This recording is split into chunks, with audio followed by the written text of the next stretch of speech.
واللہ عالم۔ اصل بات یہ ہے، ایک مسئلہ سمجھ لیں کہ چونکہ حد بڑی سخت ہے، تو جب حد سخت ہے تو اللہ نے ثبوت بھی سخت رکھ دیا ہے کہ نہ ہی کبھی چار گواہ اکٹھے ہوں گے اور نہ حد لگے گی، تاکہ وہ بچ سکیں اس عذاب سے۔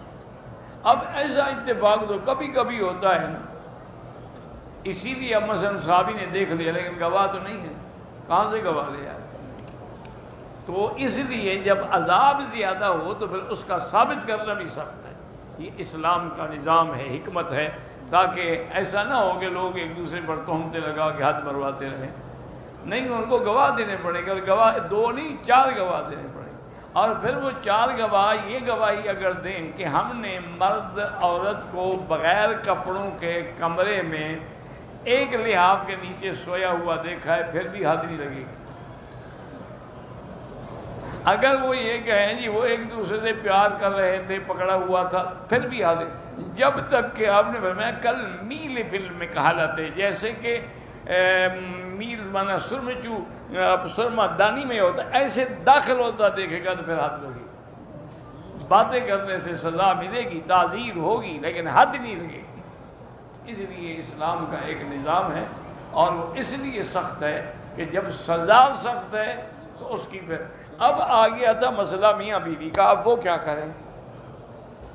اس کے لیے اللہ نے پھر ایک راستہ بتلا دیا کہ 4 دفعہ قسم کھائے اور 5ویں دفعہ اللہ کے غضب کی طرف کرے۔ اگر وہ قسم کھا لے تو پھر وہ حد سے بچ جائے گی۔ اسی طرح عورت بھی قسم کھائے، اگر عورت بھی قسم کھا لے وہ بھی حد سے بچ جائے گی، اور اگر حد قسم نہ کھائے تو پھر اس کو حد لگائی جائے گی۔ واللہ اعلم۔ ایک عورت پاکستان سے آئی عمرے پہ حیض کی حالت میں، اس نے وہاں سے نیت نہیں کی تھی، پھر یہاں ہوٹل سے حیض کی حالت سے جب پاک ہوئی، ہوٹل سے احرام باندھ کے عمرہ کے، یہ کوئی عمرہ نہیں ہوتا ہوٹل سے۔ یہ پتہ نہیں لوگوں کے دماغوں میں کیسے بات بیٹھ گئی ہے۔ ہمارے بعض نوجوانوں نے ایک حدیث مبارک کو اپنے عقل سے سمجھا ہے۔ یہی مصیبت ہے کہ ہم لوگ کہتے ہیں بھی ہمارا عقل کچھ نہیں، ہم سے زیادہ امام بخاری کا عقل ہے، ہم سے زیادہ امام ابو حنیفہ کا اجتہاد ہے، اس لیے ہم اپنے عقل سے ان کی بات کو ترجیح، یہ اپنے عقل کو ترجیح دیتے ہیں۔ وہ کہتے ہیں جی حدیث میں ہے کہ اہل مکہ من مکہ، مکے والے احرام مکے سے باندھیں گے۔ انہوں نے فتویٰ دے دیا جب عمرہ کرنا ہے تو مکے میں جہاں بیٹھے ہوٹل میں ہی احرام باندھو، عمرہ کر لو۔ یعنی انکار کرنے پہ آئے تو مسجد عائشہ کا عمرہ بھی جائز نہیں، اور مہربانی کرنے پہ آئے تو ہوٹل سے عمرہ کروا دیں۔ یہ عجیب بات ہے۔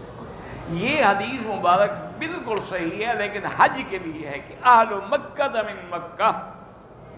اب آپ آئے پاکستان سے، آپ تو احرام وہیں سے باندھیں گے، مدینہ سے وہیں سے باندھیں، مکے والے حج کا احرام کہاں سے باندھیں گے؟ تو مکے والے احرام جو ہے وہ حد اپنے گھر سے باندھیں گے اور سیدھے پھر مینا چلے جائیں گے۔ اور یہ بھی یاد رکھو، حج ہو یا عمرہ، اس میں 2 چیزوں کا ہونا ضروری ہے، حل بھی ہو اور حرم بھی ہو۔ کیا معنی؟ اگر ہم نے عمرہ باندھا ہے مسجد عائشہ سے تو حل ہے، پھر حرم میں آ گیا تو حل حرم دونوں مل گئے۔ اچھا، اسی طرح حج کا احرام ہم باندھیں گے مکے سے، پھر ہم عرفات جائیں گے، یہ حرم ہے وہ حل ہے، تو حل اور حرم دونوں جمع ہو گئے۔